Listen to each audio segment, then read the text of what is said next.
मेरे साथ हैं आज 26 झीपा बूथ के बीएलओ मिस्टर जसवंत सिंह काड़ाकुटी जी, और आज हम उनसे थोड़ा बातचीत करना चाहेंगे। 85 वर्ष से ऊपर हो चुके हैं, उनके लिए इस बार वे कैसे मतदान कर सकते हैं, तो सर से हम जानना चाहेंगे। नमस्कार जी। तो ये जो 85+ का है, इसमें क्या है कि हमें सहायक रिटर्निंग अधिकारी जो इसमें कार्यालय हमारा भिक्केसन है, सल्ट सालदे और भिक्केसन का, वहाँ से हमें कुछ 12D प्रपत्र मिलेंगे। उन प्रपत्रों को ले जाकर के हमने जो 85+ मतदाता हैं उनके घर पर जाना है और उनको खाली प्रपत्र देने हैं, उनके द्वारा वो प्रपत्र भरे जाएंगे और उन प्रपत्रों को भर के हम उनको सहायक रिटर्निंग अधिकारी कार्यालय भिक्केसन में उसे जमा करने हैं। परंतु हमारा जो सल्ट का वो बना रखा है, तो सल्ट में जाकर के हम जमा करके वहाँ से भिक्केसन जाएंगे और भिक्केसन में जाने के बाद फिर उनको वहाँ से अल्मोड़ा के लिए भेजा जाएगा। इस प्रकार से जो 85 वर्ष से अधिक के मतदाता हैं उन पर घर पर ही पोस्टल बैलेट द्वारा मतदान किया जाएगा।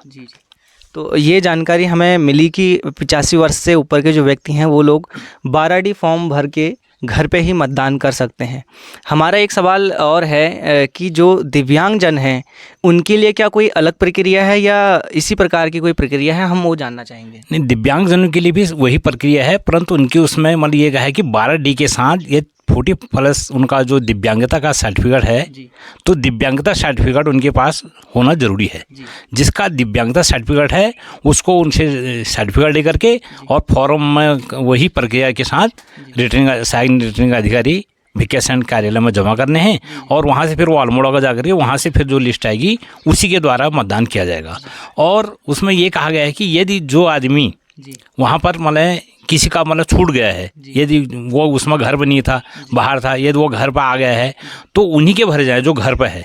और जो घर पर नहीं था यदि वो मतदान के समय तक आ जाता है तो उनके लिए कोई ये इस प्रकार से यदि नहीं वो वहाँ पर सक्षम नहीं है जाने में बूथ तक, तो उसके लिए घर से या डोली की इस चीज़ की व्यवस्था के लिए उसे कहा गया है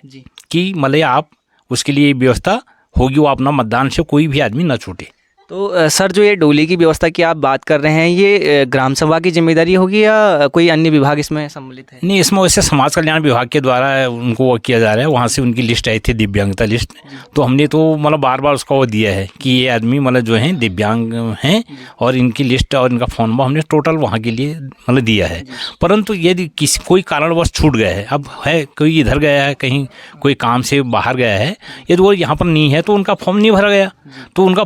यदि उसके बावजूद भी वो बाद में उस समय तक पहुंच जाता है तो उसके लिए मतलब कहा गया है कि हमने मतलब कुछ लोगों के आया था कि जैसे दिव्यांगता प्रमाण पत्र हैं उनका नहीं था या किसी का लेट पहुंचा, तो उस कारण वो वंचित रह गए हैं। तो उनके लिए यह है कि डोली की व्यवस्था की जाएगी करके यह हमें कार्यालय द्वारा अवगत कराया गया है कि आप ऐसा कर सकते हैं करके। तो अगर दिव्यांगता का प्रमाण पत्र जो 40% वाला है वो नहीं होगा तो उस स्थिति में वो वंचित हो जाएंगे। जो जिनके फॉर्म नहीं भरे गए हैं और जो वंचित हो गए किसी कारणवश, वो घर पे नहीं रहे, तो उसके लिए समाज कल्याण विभाग द्वारा यह व्यवस्था की जाएगी कि वे जो डोली व्यवस्था है उसे मतदान केंद्र पहुँचे और अपना मतदान दे सकते हैं। कि डोली की व्यवस्था या कोई सहायक को लेकर के वहाँ ये मतदान केंद्र पहुँच सकते हैं तो उनको अधिक से अधिक संख्या में मतदान कराया जाए। यही मतलब सरकार की वह है कि अधिक लोकतंत्र का पर्व है, इसमें अधिक से अधिक संख्या में सभी को मतदान का अधिकार है, सभी अपना मत का प्रयोग कर सकें।